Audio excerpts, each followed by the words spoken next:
What if I told you that you might be teaching your toddler to have tantrums without even realizing it?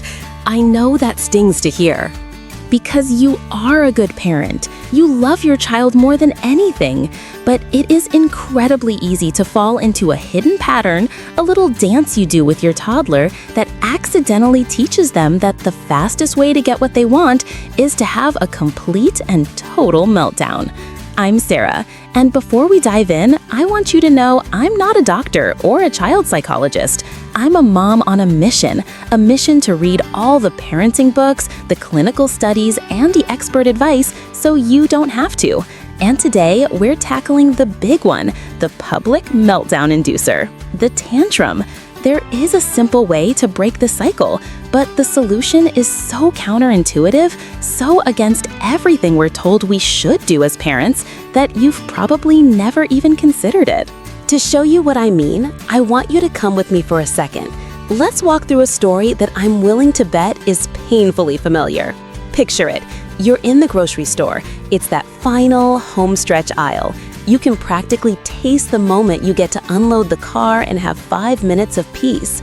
The fluorescent lights are humming, the wheels of your cart have a little squeak, and your toddler, who has been an absolute angel so far, spots it, the cookie, the one with the brightly colored sprinkles sitting right at their eye level.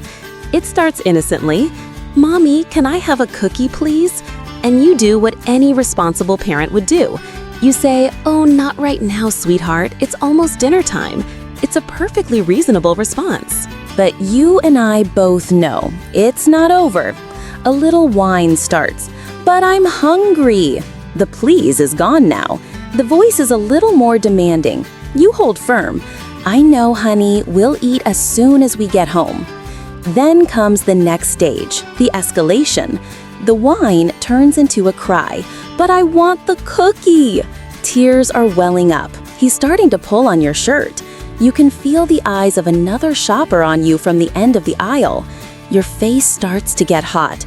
You try to reason with him, but he can't hear you anymore. He has entered the tantrum zone. He lets go of your shirt and slides dramatically to the floor, as if his bones have melted. And then it comes, the full-throated, back-arching, leg-kicking scream. You are exhausted. You've been working all day. You haven't eaten. The judgment you feel, real or imagined, is suffocating. You just want it to stop. So you grit your teeth, you look down at this tiny, screaming person you love so much, and you say the words, "Fine, fine, just get up. You can have the cookie." He immediately stops crying. The tears vanish. He hops up, takes the cookie with a little sniffle, and you finish your shopping in a cloud of defeat and shame. If this little scene, or some version of it, happens every time, then your child, who is brilliant and is learning about the world every single second, has just had a very powerful lesson reinforced. The lesson isn't about cookies. The lesson is, if I want something and mom says no, I just need to try harder. Whining isn't enough. Crying isn't enough. But screaming on the floor? That's the magic ticket. That is what works. And right there in that moment of surrender, you have unintentionally, with the best of intentions, taught them that tantrums get them what they want. What's the cookie in your family? What's the one thing your kid always asks for that starts this exact cycle? Drop it in the comments. I think we'll all feel a little less alone seeing how similar our struggles are. Your child isn't being naughty. They're just a fantastic student of human behavior. They're a little scientist, and they found a formula that works. So, if you want to break this cycle, you need to change the formula. And the first strategy I'm going to share with you is going to sound crazy. It comes from a brilliant clinical psychologist, and it goes like this. Before you automatically say no to that request for a cookie or a toy or 5 more minutes on the iPad, I want you to do one thing first. Check in with yourself. Check your own mood, your own energy level, and then ask yourself one brutally honest question. Based on how tired and overwhelmed I am right now, if my child does end up having a full-blown tantrum, am I probably going to cave in and say yes anyway? If the answer is yes, If you know in your heart of hearts that you just don't have it in you to fight this battle today, then you can just skip that part and just say yes straight away. Wait, what? Just say yes? I know it sounds like giving in. It feels like weakness. It feels like you're letting them win. But it's not weakness, it's strategy. This is about preventing the lesson. Remember, the lesson your child learns during that grocery store meltdown is not, I got a cookie. The lesson is, screaming on the floor gets me a cookie. By saying yes before the tantrum even has a chance to start, you are strategically and proactively breaking that reinforcement loop. You are not rewarding the bad behavior because the bad behavior never happens. You are simply giving them a cookie. You're choosing to lose a tiny battle to win the long-term war over tantrums. This isn't about being a pushover. It's about being a strategic parent who knows how to conserve their energy for the fights that truly matter. Now, I can already hear you thinking, Sarah, this is insane. I can't just say yes to everything. My kid would eat nothing but cookies and watch TV all day. What do I do when I genuinely need to say no and hold that boundary? And you are absolutely right. This is for the low-stakes situations, for the things that don't really matter in the grand scheme of things. For the times when you need to say no because of safety or health or core family values, you need a different tool. You need what I call the powerful no, and it's an art form.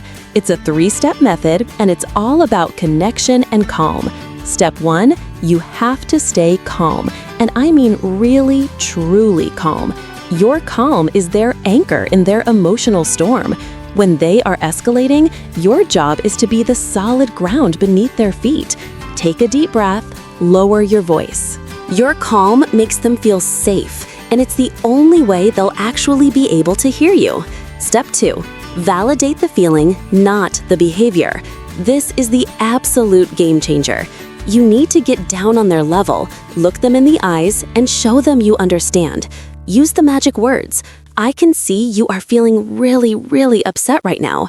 You are not agreeing with them. You are not saying they can have the cookie. You are saying, I see your emotion, and I'm here with you in it. You are moving from being their adversary to being their ally.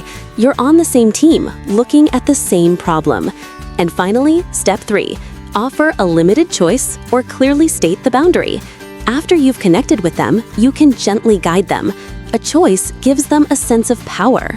For example, I know you're hungry. We're not having a cookie, but you can have an apple or a banana when we get in the car. Which one would you like? Or, if a choice isn't appropriate, you state the boundary with love but firmness. I understand you want that cookie. As soon as we get home, it will be time for our delicious dinner. Let's finish up so we can get home to eat. Now the hardest part. If they continue to escalate, you have to be a broken record. You don't get into a debate. You don't try to reason with a tantruming toddler. You just validate one more time, and then you hold the line with love. I understand it's so hard not getting what you want. I'm not going to talk about the cookie anymore, but I am right here for you. And then you wait. You are their calm, loving, unmovable rock. The first few times you do this, it will be hard, but they will learn a new lesson, a much more powerful one. When mom says no, she means it. She still loves me when I'm upset, but screaming doesn't change the answer. So there you have it. 2 incredibly powerful, counterintuitive tools for your parenting toolkit. You have the strategic yes to brilliantly sidestep the pointless battles that drain your energy. And you have the powerful no to hold the boundaries that matter with love and respect. Knowing the strategy is one thing, but remembering it and mastering it in the heat of the moment with a screaming child at your feet is another thing entirely. Having a clear, go-to plan designed by experts makes all the difference between feeling overwhelmed and feeling confident. That's exactly what you'll get in our parenting course, designed by a leading clinical psychologist. It's not just about tantrums, It's a complete toolkit of scripts, strategies, and deep insights to help you navigate all of your child's most challenging behaviors with confidence and build an incredible, loving connection in the process. If you're ready to transform these challenging moments into opportunities for connection, you can find all the details on our website. If you found this helpful, giving this video a like helps other parents find it when they need it most. And to make sure you get the next deep dive I'm working on, please hit that subscribe button. And one last thing, be sure to save this video. You never know when you'll need a quick reminder in the middle of aisle 3.